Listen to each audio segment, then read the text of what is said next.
there. Welcome to the Cloud Security Podcast by Google. Thanks for joining us today. Your host here as ever, myself, Tim Peacock, PM for threat detection and UEBA and some other stuff in Google SecOps, and Anton Chuvakin, reformed analyst and senior staff in Google Cloud's Office of the CISO.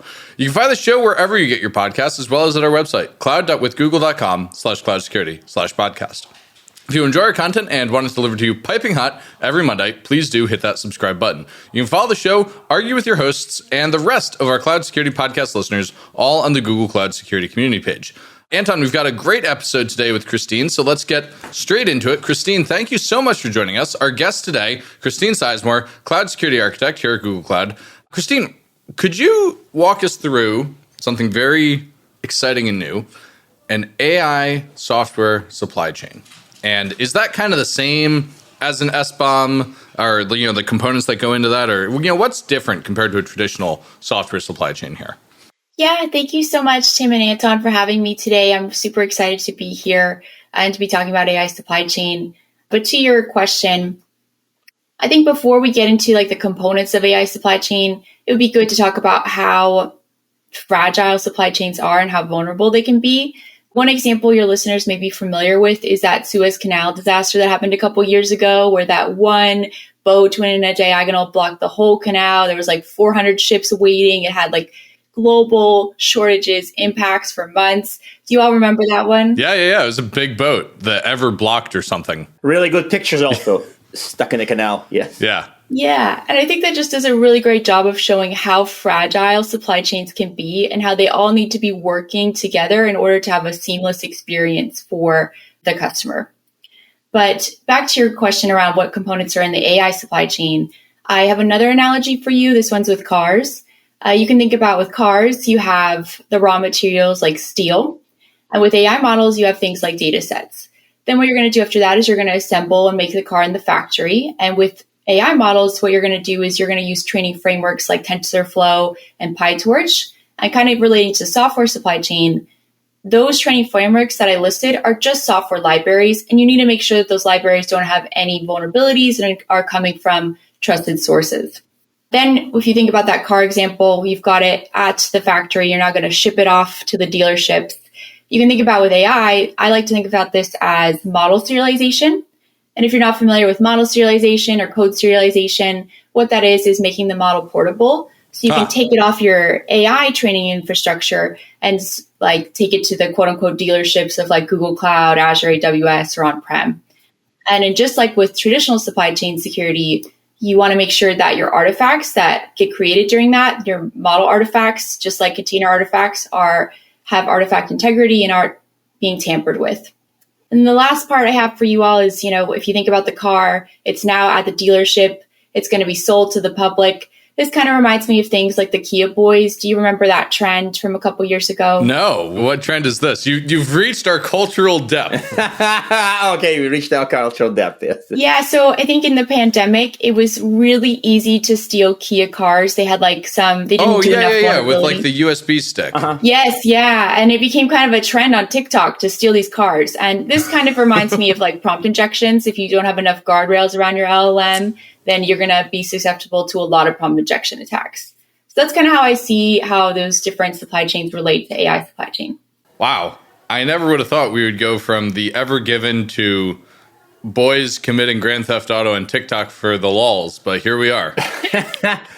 I mean, while we are talking about this, I'm getting this slightly uncanny feeling that when I think of AI security issues, let's do a 3 a.m. test. Somebody calls me up at 3 a.m. and says, 3 a.m. test. Here we go. Anton, what's the top AI security issue the humanity faces today? And by the way, no, it's not robotic rebellion or anything. But the thing is, I won't think of a supply chain. I would think maybe data theft, maybe I would think of not poisoning. Maybe I would think about prompt injection. So among other AI security issues, why does this matter? Why is AI supply chain more important than, say, putting a filter up to stop prompt injection or training models to avoid it or something else?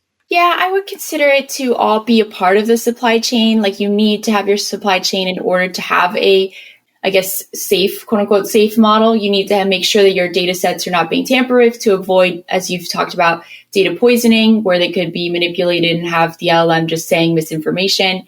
You also want to prevent things like model poisoning, where the model, there's actually one example. It was by a security research team. They called it Sleepy Pickle. And what they did is they altered the weights for ChatGPT Medical. And how they altered it was if you asked the model, hey, like I have a cold, I'm not feeling well, it would say that you need to drink bleach, which we all know you should never ever do. But wait, I thought that was how you treated COVID. Those components are so critical a part of the supply chain. And then at the very end, you have like prompt injections as well, trying to mitigate against that. So I think as a whole, supply chain really ties in all of those AI security risks together, and making sure you get each component correct really helps mitigate some of those other risks you may be thinking about. Some of the stuff is really around time, though. I'm trying to gently push back on this because, say, prompt injection isn't, in my mind at least, not connected to supply chain that much, right? Is it? I think that with prompt injections, if let's say your data has been poisoned in a certain way by a malicious actor and they know about that, then they could kind of provoke that model through a prompt injection. So I think it could tie in with that way. Okay. Yeah, that's fair. That's fair. Yeah. So on this show, Anton likes to have the 3 a.m. test. I like to say that history doesn't repeat itself, but it does rhyme. What are the rhyming practices of previous supply chain security that we need to be thinking about most importantly for AI? Yeah, I really like that phrase because we are really lucky to have a lot of the lessons learned from traditional supply chain that can really extend into AI supply chain. When we think about it as an industry, we all kind of have an idea of how code should go to production. It should have like a CDI/CD pipeline, provenance, attestations, logging and monitoring. And when you think about how does a model go to production, we haven't as an industry established that. And part of that is because models are everywhere. There's so many different ways to consume them. And so I think some of the lessons learned that are being taken into AI supply chain from software supply chain are things like provenance. So provenance, making sure you have essentially a recipe for how your model was made. You can have things like data provenance, so understanding where your data is coming from, having data lineage to know any modifications to your data sets that could potentially be malicious. Then you have model provenance and tools like weights and bias, which will record every, let's say, experiment that's been done and run with your LLM model and the parameters that were used, who did it, logging and monitoring to really understand everything that went into that version of the model. And then other things that you could take from traditional supply chain, like I talked about, artifact integrity. So with software supply chain, when Docker first came out, people would just go to Docker and download the container files. And kind of with AI and LLMs, people go to Hugging Face and just download those models. And we know better now to, instead of just like download any model you see, to verify where those model artifacts are coming from, get the car facts, the car history. You know what's so funny to me about that? I grew up on the internet, and even as a 9-year-old, I knew it was a dumb idea to download that random fonts file or that emoji pack for AIM. It blows my mind that there are professionals paid to do these jobs who are just like, oh yeah, I'll just download that thing. Yep. Yes. Yeah. How is our industry still in this mode? I think that we're going to go far into I don't know what direction, but I think that my suspicion is that it's high trust. Is this too depressing? No. It's the opposite. We are a high trust society. We still are, despite, the political, events and all that. And, I don't want to quote Bruce Schneier too much, but he had a book about trust and societal trust specifically. And to me, this very much if you are grown in a high trust society, it's sort of okay as I'm going to go to a site on the internet and get some code. I think it overrides your IT intuition that you are born and raised in a high trust society. I think that's my suspicion. I thought I had grown up in a high trust society, and then I was in Singapore 2 weeks ago, and I saw people reserving tables at the Hawker Center by leaving their car keys on the table. Yep. Yeah. I know, it's so... Yeah. Just I'm just going to leave my keys here, walk away in public, and I'm sure not only will I be able to sit there when I get back, my car didn't leave My either. car would be there, yeah. Yeah, no Crazy. porch pirates in Singapore, but...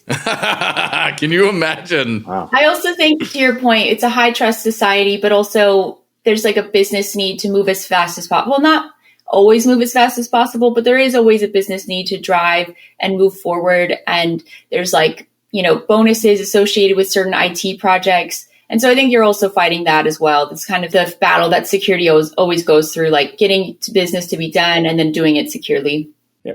But it's also, I want to steer back briefly to trust, because it also seems like one it take us 10 years to learn that maybe don't download executable files, free software, shareware, blah, blah, blah. Sorry, I'm dating myself to, the 90s or whatever. And then suddenly we fought this battle, more or less won. And then it's, don't click on the links. We fight this battle. We kind of haven't won it yet, really. And now suddenly don't download models. So it's interesting how this is like really rhymes. It just rhymes with like a freaking marching band. It's like loudly rhymes. I don't know. My metaphors suck. Do marching bands rhyme? Listeners, you heard it here first. Marching bands known for rhyming. Yes. But it's like now suddenly, why is downloading random code from GitHub is not secure, but a model from Hugging Face is secure? That's not logical at all. It's the same public website, or different public website. We're going to have supply chain fun for years to come. Yes. Yeah. Yes, fun is one word for it. Yeah. So as far as to look at organizations, and we sort of touched on the organizational pitfalls, but if I am maybe a CISO, he's part of his team, and I've heard your webinar or I've read the paper about the AI supply chain, and I want to do it better, or maybe even first, not do it worse first. So what are some of the organizational pitfalls to avoid? Like, are there any specific, themes that are associated with irresponsible and wrong things, like downloading models from a random site? What's the bad smell of naughty AI? What's the bad smell? How do I smell bad AI? Oh my gosh. I think that from working with my customers, one of the biggest pitfalls I see is silos.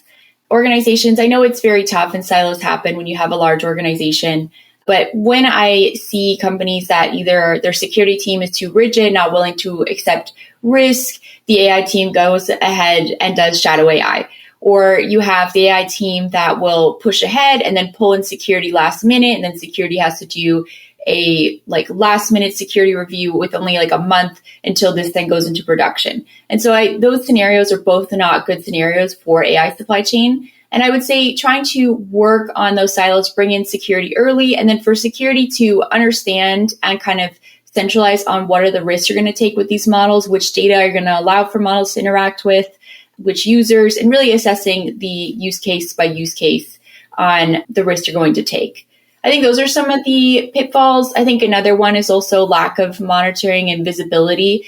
With supply chain, it's so critical to have an inventory of your models, and that's really hard to do. There are a lot of ways to consume them, but I think one of the ways to kind of avoid some of these challenges is to get a good understanding of what all models are in your environment. So I guess I hear that, and it sounds to me like those would smell bad for anything, not just smell bad for AI. Exactly. Thank you. The same comment I wanted to make. It sounds like we are talking about software or some other code or binaries or some other Or honestly, stuff, any process issue, like silos, rigid security teams, lack of visibility and monitoring. That's bad for literally everything. Mm-hmm. So being invited late comes up, right? Like in the Brockman Orr episode, right? We had this brief debate about how security is being invited late. Is so 90s, so 2000s, so 2010s, so 2020s. And that's still the story of our life, right? Yeah, I think it still applies as well to AI supply chain, just because these are things that we need to get and work on and nail down, like bringing security early, following security best practices. I guess another one, I think for AI supply chain in general, the inventory one does still apply, knowing which models you have and which versions of them, which data sets you're using. That can also really help to ensure that you're understanding your supply chain and not introducing malicious actors. I think other things too would be testing. There's this thing called drift detection. That's also pretty general, but making sure that you're understanding the drift between your desired response you want the model to have and then the actual response the model has. That way you can see if something malicious is going on, like all of a sudden your model's saying that you need to drink bleach. This sounds very, it sounds very not magical. It sounds very normal, mundane. I'm not at all contesting this advice, by the way. It all makes sense, but it makes sense too much. I'm sorry, your common sense is too strong. Please tone it down. So no, that's what it is. Is there something magical about there's this magic wand, you speak into it, you prompt it, and then suddenly magic happens? Is there anything else but do IT well? I think that Yeah, leveraging like model provenance tools. I think I will stand by trying to make sure you have good visibility, bringing in security, leveraging those tools I brought up earlier, artifact vulnerability scanning. And I think we need to nail these best practices down. I know it's not magical. It's not exciting. This isn't like a nice little Disney story, but these are things that we need to nail down in order to avoid some of those threats I was talking about earlier. That all makes altogether too much sense. Can I ask, Anton, the off-the-wall question since we're making way too much sense? Of course. We have the walls, right? Yes, okay, great. So, Christine, I feel like we hear all about this agentic AI security. Why can't I just ask the AI to secure itself? Why can't I say, hey, AI, introspect how you were created and figure out what was wrong? And to that end, why can't I ask the AI, hey, AI, watch out for prompt injection attacks and don't respond to them? Gotcha. Yeah. I can understand the sentiment a lot. If you think about even before AI came out, there was just way too many findings and alerts for a SOC team to manage, like a human SOC team. And so LLMs are definitely coming in to help with that and analyze and be able to help bring together some of the most important findings. But I think for right now, just with some of the threats I talked about with models, we cannot rely on just agents to do our security because of things like data poisoning, model poisoning. I think maybe later as we start to vet out these solutions, I think this year is really kind of where agents are going mainstream. So I think maybe in 5 to 10 years, maybe we could have an agent do kind of like a test that you, like an automated test that you would have in software supply chain to test your code. You could have like an AI, hey, can you do this prompt injection red teaming test? I think that would be a great idea, but I think you can't at the moment just rely on agents alone. I mean, it's kind of makes me nervous that you say that. And it's a really weird reason. I think what you said makes total sense and is probably correct to the best of our knowledge. But because people show up at our door and probably at your door as well and say, can I please get a scanner that I aim at the model and scan it and it tells me if there's badness in there? Like the short answer is no. Guess what the long answer is? No. Yeah, after a while. But do you expect this to happen in the future? That you would have the AI-based, fully automatic badness scanner/detector? I was trying to think about what things have been automated completely. And like even with cars, we're still not fully there. They're not fully used with automated self-driving. And I think that I understand what you're saying where the scanners, like soon the bad actor's just going to know what they're scanning for and then you're going to have to alter it. I don't know, but I think maybe in 10 years, once we have agents, do the data sets, train the model, do the prompt injections, maybe we could get there. I know that's not a great answer. That's a maybe, but yeah. I think maybes are great. I mean, it's a good answer because I take a maybe over crazy, enthusiastic yes, or we'll have AGI and we'll tell it to solve all problems and say, AGI, solve all problems. Yeah. Not just solve security. Yeah. Well, we know how that ends based on sci-fi, but of course, that's probably a bad guide for future. It depends which sci-fi universe. Culture series, I'll take that solution. Well, we're not renaming it into Sci-Fi in the Cloud podcast or Sci-Fi with AI or something. Okay, so I really digress. Practical question. So if you're giving advice to somebody who runs security at an organization, whether it's a bank or a manufacturer, and you did give your passionate speech about AI supply chain and they got it, you see their eyes light up and they're like, oh yeah, that's important. Are there 3 things they should do now? And please don't include 1, do IT well, because sure, but like, is there anything practical and more specific to a domain of supply chain for AI they should do? Yeah, I think that trying to get an inventory of the models that they're using is good. And then second, making sure that they have some vulnerability scannings, making sure that they're using like things like Protect AI or Hidden Layer, making sure that the model artifacts that they are using don't have things like pickle files or safe models, instead using safe tensors. And then that testing I said earlier with drift testing. And then another area kind of is when you think about developers, we had like you have scanners on their Visual Studio, for example. With data scientists, you want to make sure that you have scanners on their notebooks that they're interfacing so they're not downloading malicious libraries. I think those are some great kind of easy picking fruits to take from this podcast. Some low-hanging fruits. Nice. I love low-hanging fruit personally. We were just talking about this the other day. I once had a CEO who was not from America and had never seen pumpkins grown say, "We're hitting our heads in the pumpkin patch. The fruit is hanging so low." Oh my gosh, yeah. Which, of course, for me, brought to mind the image that like the organization had like passed out, fallen over, and was rolling around on the ground. It's not quite what he meant, I think. Christine, I've enjoyed this conversation tremendously. I'm sure our listeners have as well. I hate to do this, but it's time to ask our traditional closing questions. Do you have one tip to help people improve their AI supply chain security beyond the 3 you just gave, perhaps? And 2, do you have recommended reading? And that recommended reading could be anything from Mary Oliver to Mary Shelley to the Culture series, but not Anton's blog. Okay. There's a great research paper on AI supply chain security by Google, the Google research that is put out. And Anton does have a blog that kind of summarizes that if you want to take a look at it. There's also some readings from Protect AI, their insights database that outlines a couple of AI supply chain threats that give a nice overview of them. And then I think for the tip, definitely would be getting an inventory of what models are being used in your environment, just so you understand and can then evaluate their supply chain. I think inventory is such good advice. I know it's not magical. Yes. I know it's not magical. It is a little bit in the DOIT well. It is magical. So much good falls out of having a good inventory. Okay, but it's like one of those Lord Baron pieces of advice, right? A lot of stuff just sits on that, and if you don't do that, a lot of stuff crashes on you, and you know that. Yeah. But let me ask you an untraditional closing question. What? No, I don't have it prepared. How did you end up doing all this? Tell us a bit about your journey. Oh, yeah. How Give us you the ended up Christine here. story. Ideally, keep it to 1 minute. I'm joking, of course. Keep as long as you want. But how did you end up doing this? So I went to school at Washington State University, go Cougs, and I studied management information systems, and they had a security class in there. And when I learned about cybersecurity, this big sister instinct that I have just really kicked in. And I was like, I really want to help people. Tech can be very overwhelming for some folks, and it wasn't overwhelming for me. And I was like, this is where I can actually help people, because when I see blood, when I wanted to be a doctor, I got too queasy. I couldn't do that. So I was like, I can do this. Nah. And then I started at Dell and did infrastructure work. Then I came here to Google and was always volunteering for cybersecurity challenges and projects and doing certs. That's kind of how really, really goes back to that cybersecurity class. And then just keep putting my hand up for security projects. I love that answer.